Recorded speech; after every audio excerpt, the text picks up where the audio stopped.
ہماری تاریخ کے عظیم ترین دنوں میں سے یہ 6 ستمبر کا دن ہے۔ اگر آپ صرف اس دن کی صبح وہ تقریر سن لیجئے جو ایوب خان نے کی تھی، ریڈیو پاکستان پر وہ تقریر کی گئی کہ لا الہ الا اللہ کے ماننے والوں پر ہندوستان نے حملہ کر دیا، میرے قوم کے ہم وطنوں جنگ شروع ہو چکی ہے، اٹھو اور دشمن پر ٹوٹ پڑو۔ پاکستان کی پوری قوم نعرہ تکبیر لگاتی ہوئی سڑکوں پر نکل آئی تھی۔ ہندوستان نے 6 ستمبر کی صبح فجر سے کچھ پہلے لاہور شہر پہ حملہ کیا اور ان کے جرنیل نے بڑک ماری تھی کہ ہم 11 بجے تک لاہور جمخانہ میں بیٹھ کر شراب پیئیں گے اور بدماشی کی محفل سجائیں گے۔ دشمن کی طاقت کا بھی پہلے اندازہ کیجئے، دیکھیے دشمن 5 گنا بڑا تھا آپ سے، اور اچانک اتنا بڑا حملہ کرتا ہے جس کے اندر ایک ایک حملے میں 500 ٹینک استعمال کیے جاتے ہیں، تقریباً 500 ٹینک لاہور میں، 500 ٹینک کے قریب سیالکوٹ کے اوپر جب حملہ ہوتا ہے، اور یہ دونوں سرحدی شہر ہیں ہمارے۔ اور حال یہ تھا کہ پاکستان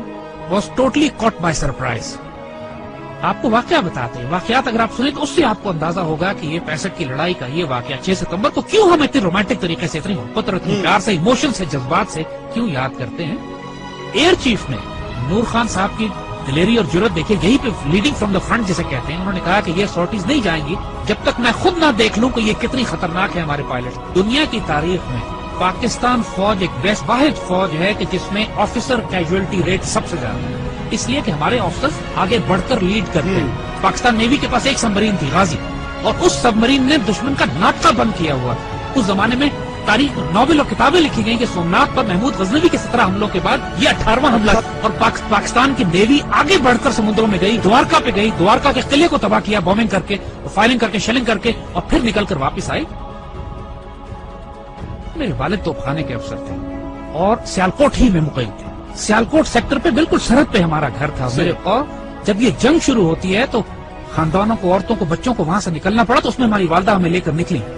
اور یہ وہ وقت تھا کہ جب ہمارے گھر کے آس پاس توپیں لگی ہوئی تھی اور پاکستان کی فوج جوابی حملہ شروع کر رہی تھی سیالکوٹ سیکٹر پہ دشمن کے خلاف۔ ایسے ایسے معجزات دیکھنے کو ملے ہیں، میرے والد عینی شاہد ہیں اس بات کے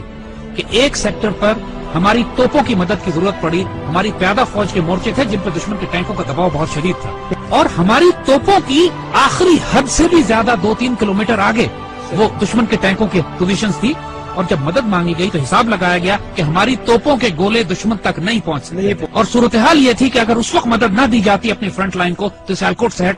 شہر کا ایک پورا سیٹ دشمن قبضہ کر لیتے۔ اللہ کے توکل پر یقین کریں، افسروں کی آنکھوں میں آنسو آ گئے، انہوں نے اللہ کے بھروسے پہ، اللہ کے آسرے پہ کر کے دشمن کی طرف توپوں کا منہ کر کے فائر کیا ہے، اور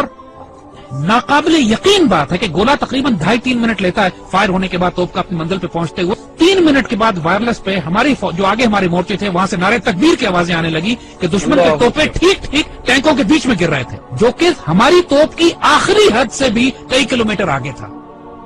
نہ اس سے پہلے کبھی توپ نے اتنا دور فائر کیا، نہ اس کے بعد کبھی اتنا دور فائر کیا۔ اس موقع پر جب ضرورت تھی تو اللہ کی طرف سے تائید آئی۔ ہزاروں واقعات ایسے ہیں، یہ باتیں بزرگوں نے کتابوں میں بھی لکھی ہیں، آپ ممتاز مفتی کی کتابیں اٹھا کے دیکھ لیجئے، الگ نگری دیکھیے، تلاش دیکھیے، اخباروں میں اس زمانے کے تمام واقعات یہ چھپے ہیں۔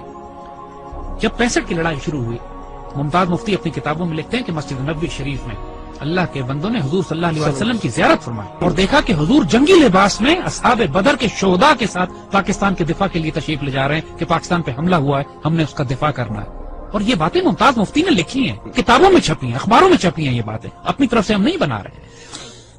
یہ باتیں کہ دشمن کے طیاروں ان کو ذمہ داری دی گئی کہ راوی کے پل پہ بمباری کرنی، وہ پائلٹ پکڑا گیا، جب اس سے پوچھا گیا کہ پل تو تمہارے سامنے تھا، تم نے بمباری کیوں نہیں کی؟ کہتے ہمیں کہا گیا تھا وہاں ایک پل ہے، مجھے 6 پل نظر آ رہے تھے۔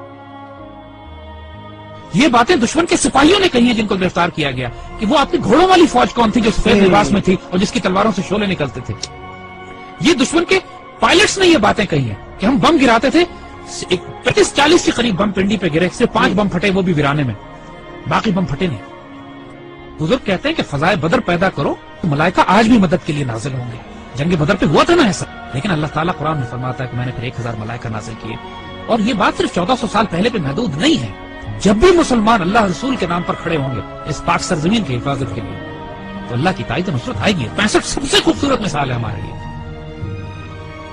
ہم ایک واقعہ سناتے ہیں کہ جو ہمارے بچوں نے کسی کتاب میں نہیں پڑھا ہوگا۔ جب لاہور پر حملہ کیا انڈین ڈویژنز نے تو انڈین جرنیل اپنے سپاہیوں کو یہ حوصلہ بڑھانے کے لیے کہہ رہے تھے کہ لاہور اب صرف 3 میل 4 میل دور رہ گیا ہے، بس تمہاری آنکھوں کے سامنے تھوڑا سا آگے بڑھو اور لاہور تمہارے قبضے میں۔ مزاحمت شدید ہو رہی تھی اور پاکستان کے جوانوں نے اپنے آپ کو دشمن کے ٹینکوں کے سامنے ڈال دیا تھا روکنے کے لیے۔ اس کیفیت میں لاہور تقریباً 14 میل دور تھا۔ تو وائرلیس پہ جب ہمارے جوانوں نے، ایک افسر نے یہ سنا کہ دشمن کا جنرل اپنے سپاہیوں سے یہ کہہ رہا ہے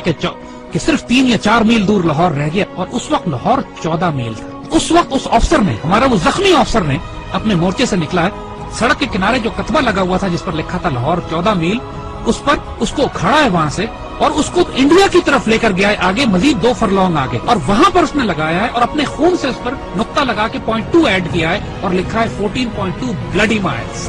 14.2 بلڈی مائلز تھا لاہور، دشمن اس کو پار نہیں کر سکا۔